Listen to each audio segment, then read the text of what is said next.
E aí, quando você já se sentiu um herói, uma heroína, bateu no peito e falou: Deixa comigo, pode deixar. Esse é o nosso papo de hoje.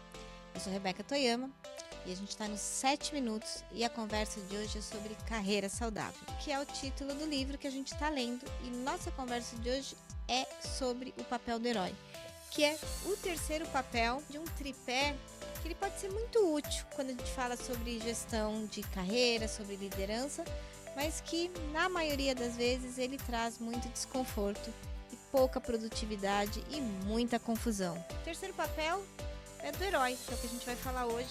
Eu tô aqui na página 106, vamos um pouquinho lá para 107. Os episódios anteriores estão na playlist no meu canal do YouTube. Se eu fosse você, assinaria, caso você não o tenha feito. Mas também o livro está disponível na Amazon e nas principais livrarias. Mas vamos lá. Terceiro papel perigoso. E a gente já vinha falando aqui que tá tudo certo. Esses papéis não tem nada de errado com eles, desde que a gente saiba usá-los de forma consciente para o nosso crescimento e entrega do nosso propósito no mundo. Mas de modo geral, eles acabam ocupando o lugar da nossa essência, da nossa autenticidade. Então vamos lá, vamos pegar aqui, página 106, terceiro papel perigoso, o herói. Outro momento delicado para a forma como olhamos nossa história é quando queremos salvar a tudo e a todos. Aproveita, se você já está pensando em alguém, já marca aqui no nosso canal para a pessoa também assistir esse vídeo, tá bom? Olha, quem se coloca nessa situação acaba se sentindo como um herói ou uma heroína. Uma pessoa acredita que é sua obrigação defender os fracos, oprimidos ou indefesos, que são incapazes de sobreviver sozinhos. Começou a entender a armadilha, né? O herói costuma achar que todo mundo é incapaz, o que enfraquece o seu entorno. Ele se cerca de pessoas frágeis, quer salvar a todos. Quantas pessoas você consegue identificar nessa frase? Não é mesmo? São muitas. Mas antes de apontar o dedo, olhe para si mesmo e reflita. Você está fazendo o papel de vítima, de justiceiro ou de herói? E saia de qualquer um deles, porque em nenhum você está sendo autêntico. Devemos olhar para dentro de nós mesmos, sem máscaras, sem receios, e perceber o que verdadeiramente somos, ainda que não gostemos de algo. Quando nos abrimos para o que é, adquirimos a possibilidade de nos transformar em algo melhor. Quem trabalha o autoconhecimento, não fica em nenhum desses papéis o tempo todo, mas na sua maior parte do tempo, demonstra sua autenticidade perante o mundo. Poético, né? Eu comentei com vocês, depois que eu escrevi o livro, enfim, foi para gráfica, enfim, depois que ele foi lançado, eu não li mais. Então, para mim é sempre revelador estar aqui lendo e, claro, muito, muito grata por ter a sua companhia nesse momento. Então, o herói, ele fecha esse tripé, essa tríade de personagens, e a gente está num capítulo falando de narrativa. Então, quando eu estou com os meus clientes, a gente escreve a narrativa e a gente vai analisar essa narrativa, se ela tem uma tônica mais de vítima, ou se ela tem uma tônica mais de, sabe, salvador da pátria, ou se ela tem uma tônica mais de herói.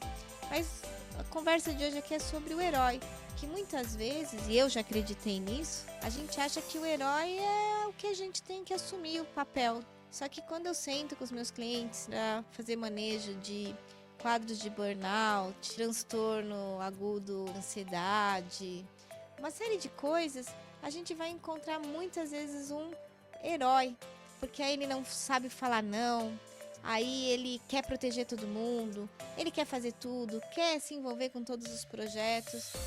E aí eu devagarzinho vou conversando, porque a pessoa ainda está entendendo que tá tudo certo ela continuar sendo herói.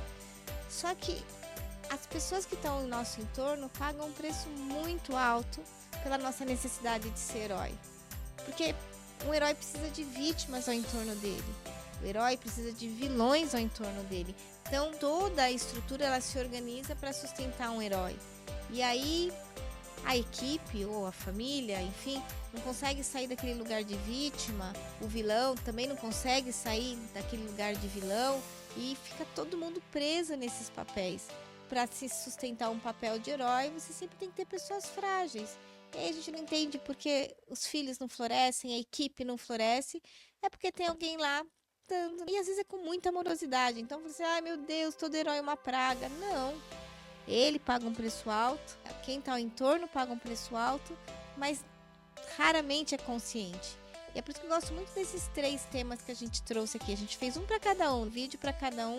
E hoje a gente tá falando aqui do herói. Sobre essa necessidade da pessoa se sentir uma heroína, quase na necessidade egóica dela se sentir heroína. E o entorno dela vai se enfraquecendo, vai se fragilizando.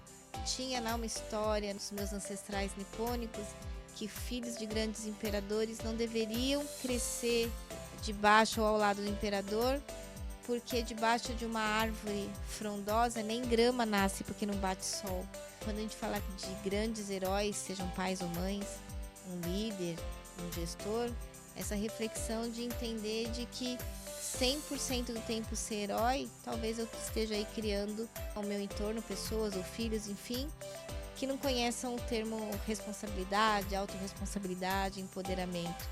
Então, mesmo o herói, esse papel tem que ser usado com parcimônia. Todos eles. Existe um papel quando eu estou numa situação que eu preciso agregar e pedir colaboração. A vítima tem um papel de quando eu tenho que colocar ordem no coreto, o algoz. E tem um papel de quando eu falo, gente, vamos que isso vai dar certo, o projeto vai vingar, vai florescer, vai se desenrolar, enfim. Mas esse papel não nos representa como um todo. E, portanto, a gente não deveria querer exercer esse papel 200% do nosso tema. Um papo delicioso, eu ficaria aqui horas falando dos 3. A gente trabalha isso muito, muito com os nossos clientes. Mas nossa proposta é falar de 7 minutos. Chegamos aqui na página 107. Já estamos quase encerrando aqui o nosso capítulo. E vou finalizando aqui. Comenta aqui sua experiência em ser herói ou conviver com heróis. Compartilhe o nosso canal. Comenta. Curte os 3 Cs que eu costumo pedir para vocês. E espero vocês no próximo episódio do Carreira Saudável. E faço votos que sim, você tem uma carreira saudável. Acredite que é possível. Até lá!